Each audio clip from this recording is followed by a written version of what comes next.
Mukama yeebazibwe nnyo basebo ne bannyabo, mbalamusizaako nnyo mu linnya lya Yesu Kristo erisinga amannya gonna.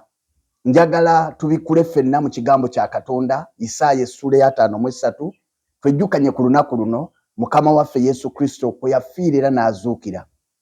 Bayibuli egamba ku lunya olwokuna we tugenda okujja ebigambo byaffe bitonotono olunaku lwa leero.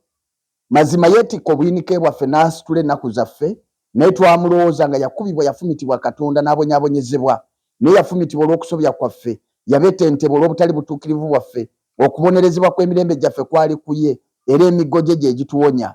Ffe ffenna twawabanga endiga, twakyamira buli muntu mu kkubo lye ye, era Mukama atadde ku ye obutali butuukirivu bwaffe. Naye olw'omusanvu yajoogebwa naye yeetowaza, n'atayasama kamwa ke ng'omwana gw'endiga ogutwalibwa okuttibwa, era ng'endiga esirika maaso gw'abo abagisalako ebyoya. Weewaawo teyayasama kamwa ke, yaggyibwawo olw'okujoogebwa n'omusango n'eby'ezzadde lye. Ani ku bo eyalowooza nga yazikirizibwa mu nsi ey'abalamu? Yakubibwa olw'okusobya kw'abantu bange, ne bamuziika awamu n'ababi, era n'abagagga mu kufa kwe, newankubadde nga tagiriranga kyejo, so tewali bukuusa mu kamwa ke. Naye Mukama yasiima okumubetenta, amukwasizza, amunakuwazizza. Bw'ofuula obulamu bwe okuba ekiweebwayo olw'ebibi, aliraba ezzadde, alyongera ku nnaku ze, n'ebyo Mukama by'ayagala biriraba omukisa mu mukono gwe.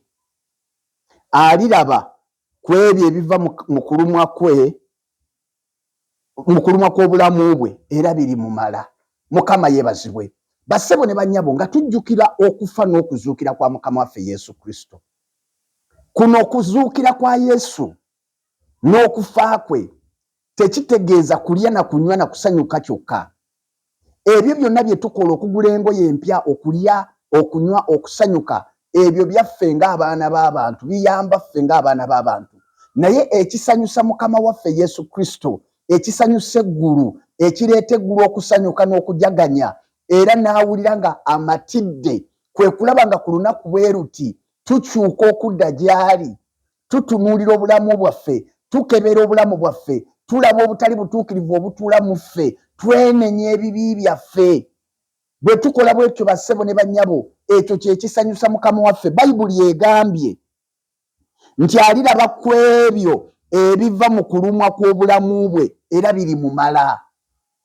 Yesu Kristo ekiyinza okumuwummuza n'agamba nti kale, newankubadde banfumita, newankubadde bankuba, newankubadde bampandulira amalusu, newankubadde bannyooma, newankubadde banjerega, newankubadde bakola kino na kiri, naye kale ekiyinza okukola bwe kityo obulamu bwe, n'awulira nga awummudde, ye mwana w'omuntu, okwekebera, okutegeera ekibi kye, okunakuwalira ekibi kye, n'okusalawo okukirekera ddala. Naye kyannaku ku lunaku olufaanana bwe luti ng'olina appointment y'okwenda, ku lunaku olufaanana bwe luti ng'ogenda mu bidongo, ku lunaku olufaanana bwe luti ng'oyambadde bukookoonyo, ku lunaku olufaanana bwe luti ng'okola ebyatwala Yesu ku musaalaba, gw'ogenda kuba musanyufu, naye eggulu ligenda kuba linakuwavu. Gw'ogenda kuba ng'osanyuse era ojaganya era obuuka, naye eggulu ligenda kuba mu maziga, kubanga ekyatwala Yesu ku musaalaba, ffe ffenna abaali aboonoonyi tufune obutuukirivu okuyita mu ye. Bassebo ne bannyabo, olunaku olufaanana bwe luti lwandibadde lunaku lwa kwekebera. Kwekebera, kuleka bibi, kutunuulira bulamu bwaffe, ne tugamba ne Yesu bw'abanga yagenda ku musaalaba nga yafa mu butuufu olw'okuyomba kwange, nga yafa olw'obwenzi bwange, nga yafa olw'obubbi bwange, nga yafa olw'obukumpanya bwange, nga yafa olw'obubi bwange, nga yafa olw'obusamize bwange, nga sinaba kulya nkoko, nga sinaba kusala nte, nga sinakola kintu kyonna, ntuuseewa ku ebyo. Eyo gye bayita Easter entuufu. Ekyo kye kisanyusa Mukama waffe Yesu.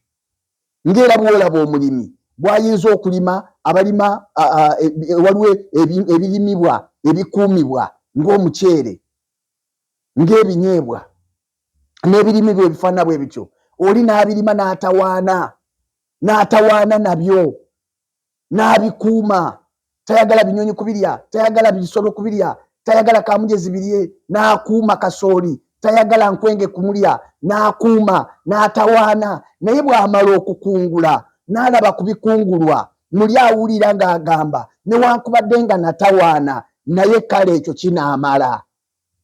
Kasita nfunyemu ng'ali mu kubala ku ssente zivudde mu ebyo amagoba agavudde mu ntuuyo ze.